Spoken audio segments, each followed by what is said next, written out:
The Eagles got some great news at practice today as the team prepares to fly down to Brazil this week for Week 1 versus the Packers, where despite the new twists in the non-football categories, more birds have come to the fence of the out-of-country opener. Plus, hear why Green Bay's new DC is very eager to play this edition of the Eagles offense. I'm Thomas Mott. This is the Thomas Mott Show.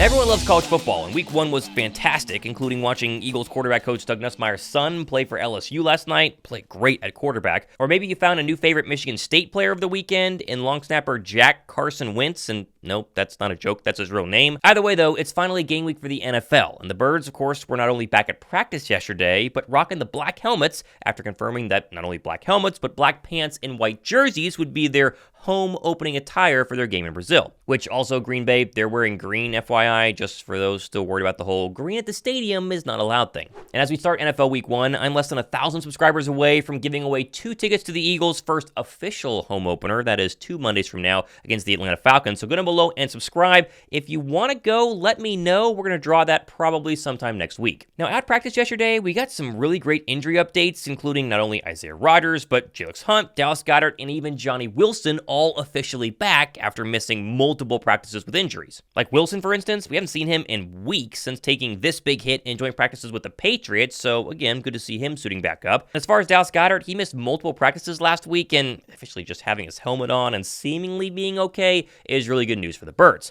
However, the Eagles do not have to designate any injured players until tomorrow, so we won't officially know who's probable or who's likely or who's doubtful, but either way, thumbs up for the Birds being seemingly pretty healthy heading into Week 1. Now, speaking of the next couple of days, here's the official schedule in terms of getting to Brazil. They have practice on Monday, practice on Tuesday in Philadelphia, before boarding a plane for the 10-hour flight to Brazil on Wednesday morning, which is a long flight for some, but not for Aussie native Jordan Mailata, who said it's going to be a walk in the park. It's a short flight. They'll land in Brazil, get to their hotel, and probably have a walkthrough on Thursday. We'll hear from the players and coaches there as well, before, of course, heading to the stadium for Friday night. Now, in terms of the latest on the ground in Brazil, those record wildfires, they do continue to spread across the Amazon as really bad smoke and poor air quality heads towards Sao Paulo. But recent political events have added yet another wrinkle to the whole Birds versus Packers on Friday night in South America. For instance, Brazil just recently banned Twitter, or I guess X, from their entire country, and has implemented fines to anyone caught using the social media platform going forward. And no, we're not getting political here on the channel. It's a football channel, although I tend to kind of lean towards the idea of free speech.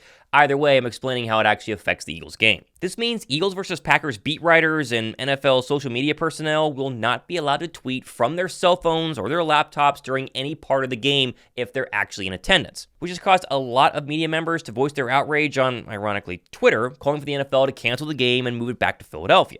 And while sure, I'd support this from a free speech, and I guess more simply, the Eagles just getting to play at the Link for a pivotal home matchup in the NFC, the NFL's not going to cancel this game, no matter how much Twitter is allowed to be used, or wildfire, air quality, or crime, or anything else people continue to kind of talk about heading into Friday's matchup. The game will go on, it will take place in Sao Paulo, Brazil, and the Eagles are going to need to go ahead and win. And with that in mind, the Eagle players themselves did a pretty good job pivoting from the doom and gloom of, let's say, last week's press conference by A.J. Brown, C.J. Gardner-Johnson's tweet of concern, and even Darius Slay's comments last week on his podcast. I do not want to go to Brazil. You want to know why? I'm here to tell you why. They already told us not to leave the hotel. They told us we can't do too much going on because the crime rate is crazy. You know what I'm saying? I'm like, NFL, why y'all want to send us somewhere with the crime rate this high and like we out the country? So, you know, the first thing people think is like something terrible can possibly happen. I told my family, do not come down there because I'm not going to be nowhere to be found. Really, I'm going to be in a hotel chilling, minding my business, playing my game after a long 9.5-hour flight. So I don't have no intentions on doing nothing. I'm going to eat hotel food. I'm doing everything. But they said, yeah, man, it's going to be pretty crazy down there. You know, the police said they're going to be, you know, try to be the best they could possibly be with the top flight security of the world, Craig. With Eagle players this week seemingly pretty darn excited about the opportunity to play in Brazil and hopefully beat the Packers. For instance, Jalen Hurts, he had a really great response when asked about the whole situation. I think it's a once-in-a-lifetime opportunity, something to be very excited about. You know, the international stage, Brazil, from what I've heard, is a very amazing place, beautiful place, and a very, very passionate place as well when it comes to sports and their fans. And so I'm excited to get a taste of that. The same can be said about running back Saquon Barkley, who was in his locker and asked obviously about going down to Brazil. Is it going to be weird? Is it going to be awkward? Do you like the idea? And again, another solid kind of businessy answer from RB1. My mindset to go out there, be locked in, and try to do whatever we can to come out with a win. And I think everyone's talking about, I'm not saying us, but the questions that's being asked and you see in the media is what's going on there. I look at it as an opportunity. We get to play on something. We could do something that no one in the NFL has ever done before. And I'm excited about that. And if the words of Jalen Hurts or Saquon Barkley or even Nick Sirianni during his press conference weren't enough to kind of calm the birds down, they're apparently going to be relying a lot on backup quarterback Tanner McKee, who spent 2 years in Brazil on mission with the Church of the Latter-day Saints a few years back, who apparently has been speaking to the team and helping answering any sort of questions as they prepare to head to a new country. I think a lot of guys have questions about the safety and the culture, McKee said. It's easy for people to be scared about things they don't know. It's a completely different country that a lot of people haven't visited, and they're going to speak a different language, and the culture is going to be different. It makes sense to take precautions and things like that. We do that no matter what game we're going to. I'm just telling the guys, I think everyone is going to be pleasantly surprised how nice everybody is down there and the culture and the things like that. And again, at this point, I'm tired of talking about non-football things. I know there's a lot going on in Brazil right now that do technically matter and should be talked about, but right now, it's about going down there, being safe, playing the game on Friday, and beating the Green Bay Packers because 1-0 versus 0-1 is a massive difference in the NFL. Now, I think the big matchup, again, getting back to football here, is going to be the Packer pass rush versus the new-look Eagle offensive line. And while Nick Sirianni, apparently during his press conference, didn't officially say Mekhi Becton is going to start at right guard, not really sure why. It's like not really a surprise at this point. Either way, Lane Johnson at his press conference essentially did and confirmed just how important Becton's play on Friday will be toward the team's winning Week 1. Get as much confidence as I can in him. He's obviously a super huge guy, and you can't teach that, and he has a lot of great traits. But for him, it's just about, being confident in him, being vocal with him. And, I think that's really it. Just giving him a little confidence that goes a long way. And he's been great in the meeting rooms. Stout's been coaching him hard. And, making the transition from tackle to guard, it's different, a lot shorter space here in the phone booth. But he's played exceptionally well. I think with reps, he's going to continue to get better. But, it's hard to teach 6'8", whatever he is, 350, 60, whatever he is.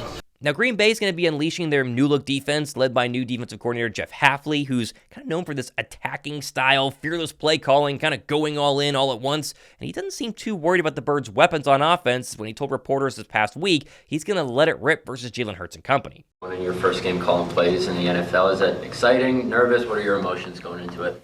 I'm excited. You put in a lot of work, a lot of time, and it's not just me, it's really the whole staff, right? Everything that we've been working forward from the moment we got hired and we sat down, we spent a long off season together.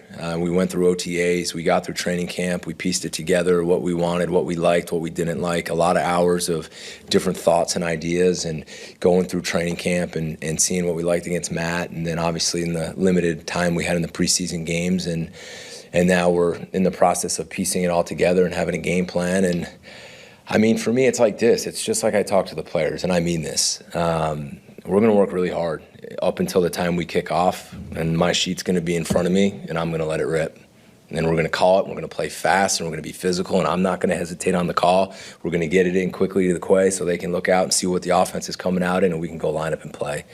Once that starts, maybe I'll be a little anxious before kickoff, but we're going to work to the point where we're prepared. I trust the players, I trust the staff, and I just got to go call it, and they got to go play and execute. And I cannot wait for that to happen. I think the Packers DC is going to blitz a ton early on just to kind of see how Becton is, kind of see how the offensive line feels, and really see if Jalen Hurts has figured out how to play against the blitz, which has been something that's been in the media a lot recently, although Hurts himself did assure reporters yesterday he's been preparing for this exact moment. This is a really good team. It's a really good team. They got a lot of really good players, have a really good quarterback and running back and receiver core, and their D-line is D-line is really good in attacking the ball and creating problems up front. And we just, it comes down to preparation. You guys have heard me say it enough.